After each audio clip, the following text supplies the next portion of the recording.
Hey Adventures, so today is going to be another book review. This is going to be for New Spring by Robert Jordan. This is the prequel novel to the Wheel of Time series.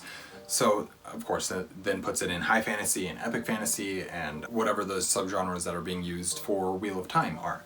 So, again, this is the prequel. New Spring is the prequel novel to the Wheel of Time. This book takes place about 20 years before the events of the main series and provides some background in history for Moraine, Lan, and their mission as a whole. That's kind of the premise of this book, is that we can go back in time and see how things played out and why they are the way that they are at the time of the start of the Wheel of Time series as a whole. My biggest issue with this series so far has been the chapters from the female characters' perspectives and them just being extremely infuriating.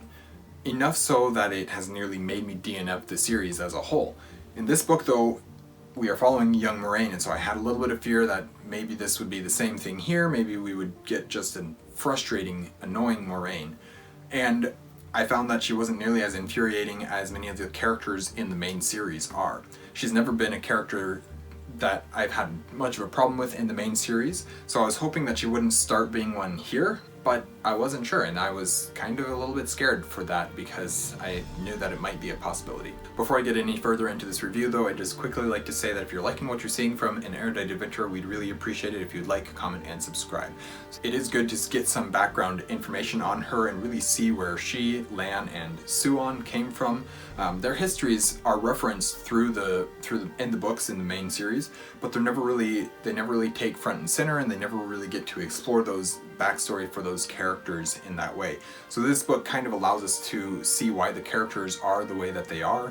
The bones of who the characters become are definitely already here during this earlier time, but also Jordan is able to make the characters truly feel like they're at a much different stage in their life, much younger stage of their life than they are in the main series, and that's a positive thing. That's a good thing. I'm glad that Jordan has that skill as an author to be able to write the same character but as a younger version of themselves, a believable younger version of themselves. I did enjoy the story well enough as well. It is maybe not the most engaging of stories and is very much centered around the prophecy of the dragon. I like prophecies, I like stories that are centered around a prophecy, and that's what this one was, but at the same time it was kind of, I don't want to say boring because it wasn't really boring, it just didn't have as much depth and complexity to the narrative itself as even the other Wheel of Time books do. It also in many ways felt like a chance to show how these characters met rather than actually tell a story. In that way, it clearly felt like a prequel novel and not necessarily a story. Oftentimes we fall into that pitfall of okay, we've got this super cool world, now let's go back and tell the prequel because we want to tell more stories in this world. Except that they tell a prequel, they don't tell a story. And I feel like in a lot of ways New Spring did feel like that. Because of that, it actually felt not like it was a necessary story to be told. That didn't really take away from it being a fun read or me having fun while reading it. And it is good to see more of the tower politics and the training and stuff like that, as well as get some clarification on some things like the prophecies, especially the prophecy of the dragon and how that stuff came about. There is some good stuff in this book for sure, and within the lens of it being book 1 of the Wheel of Time essentially, or book 0 of the Wheel of Time, it's a useful piece of that series, but it does really feel like a prequel. I'll also mention that after how slow the main Wheel of Time books have been, this one does almost feel a bit like it's rushing. I don't mind that too much because the Wheel of Time books are longer than they need to be by far. There's a difference between telling a story in a reasonable amount of time and rushing. And I feel like Wheel of Time or New Spring was both rushing and it felt like Wheel of Time was both rushing and was overwritten. That's an unfortunate combination to have in many ways. Also, I've mentioned it before as something that I don't really care for, and that is when books just end. There's no falling action, no chance to see the new normal or anything like that. The book is just over. And I feel like this book also ended rather abruptly in that way that I'm talking about.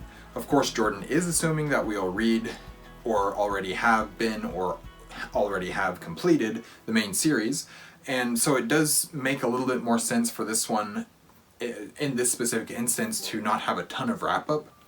But because of that, this book really can't be read as a standalone in that way. And I don't recommend it as the first book that you read in the series, or as a chance to read Jordan and see if you like his writing. I feel like it's, how do I put this? I enjoyed the story that was being told, even though it was rushed and overwritten and ended too abruptly. I enjoyed that. I enjoyed it even though there was those things, but I don't think that I could enjoy it as a standalone. I think that I've enjoyed the stories from the other, or the books themselves from the other books, more than I have with this one. I don't know entirely why that is, but this book really felt like a prequel to me. So anyways, that is my review for New Spring by Robert Jordan, a Wheel of Time novel. And I enjoyed it mostly. I enjoyed the time listening to it at the very least, but it's not my favorite book, and it's not my favorite book in the series. But I enjoy it more than some of the books in the series, so that's, I don't know, somewhere in the middle at the moment. Anyways, thank you guys for watching an Erudite Adventure. We post videos every Monday and Thursday, as well as lots of other days at the moment, so we will see you guys again soon. Stay well.